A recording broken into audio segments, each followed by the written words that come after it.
Now, for more than 50 years, an unsuspecting but instantly recognisable tower block on the South Bank has been a symbol of the capital's contribution to the world of entertainment. The London studios opened for business in the 70s, with ITV franchise London Weekend Television churning out some of the nation's most watched programming.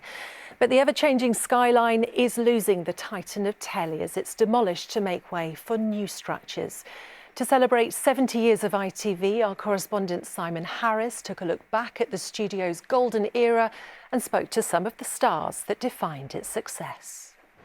On the South Bank, another building bites the dust in the relentless mission to reshape London's skyline. People passing by might not give it a second glance, but it holds a special place in the lives of the stars who worked there. I hate looking back at the building here and seeing it the way it is, because this building represented to me a whole new world. Fear is the thing I felt when I went in there, because everything was so shiny and everybody seemed so important, and they were, and I wasn't. For more than 50 years, the London Television Centre was a familiar landmark on the capital's waterfront, at the heart of the South Bank Cultural Centre. In 1982, Gloria Hunniford arrived from Northern Ireland to host a chat show Sunday.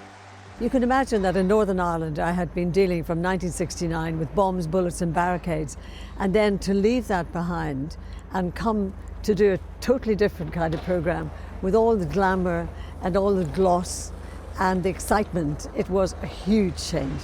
My dress allowance then in the 80s for one programme per week was £1,000. The studios, which opened in 1972, were the headquarters of London Weekend Television, an ITV company which, as the name suggests, broadcast programmes in London on Saturday and Sunday, as well as Friday night. London Weekend, or LWT, only had 2.5 days of airtime a week, but it soon established itself as a major player in the entertainment industry. Its stars were household names across the UK. There were iconic dramas like Upstairs, Downstairs, the Downton Abbey of the 1970s. She's not going to sleep in this house tonight, not without her ladyship's permission, and that's final. Popular sitcoms were another fixture in the weekend TV schedules. On the buses were set in a suburban transport depot. Listen, mate, before I joined here, I had to take an IQ test. What's that? I don't know. Ladies and gentlemen, it's Blind Date. LWT's stable of stars included Cilla Black, host of Blind Date and Surprise Surprise. Welcome to Blind Date. And Dame Edna Everage, the grotesque but hilarious creation of Barry Humphries, had her own chat show.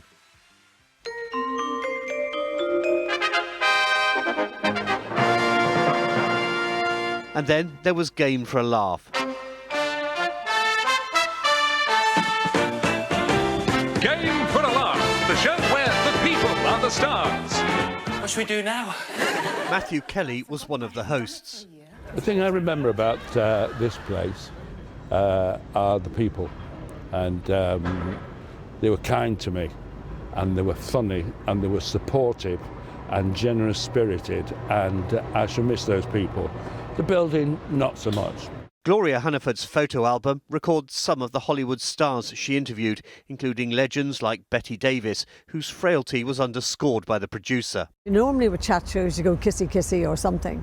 And he said you must hold your arm out like this, and if she wants to take your arm for support, she'll take it, but otherwise she won't. Will you feel the right idiot? The studios might be disappearing, but the name won't. The new offices being built here will be called the London Studios, and there will be a nod to the site's cultural past. We're going to have creative production spaces in the upper levels for small groups to make and produce new media. We're going to have performance spaces, but in a smaller scale than the kind of big spaces you have for digital performances and public shows of a smaller, more intimate scale. Every landmark in the city is a bit like everything in your house. Everything has a memory. And if you can't retain it in here, what's the point of keeping it? The demolition of this powerhouse of popular entertainment will last for much of 2025. The studios, dressing rooms and scenery workshops have largely been flattened. But the distinctive tower, for so long a fixture on the skyline, will take a little longer to pull down. Simon Harris, ITV News, the South Bank.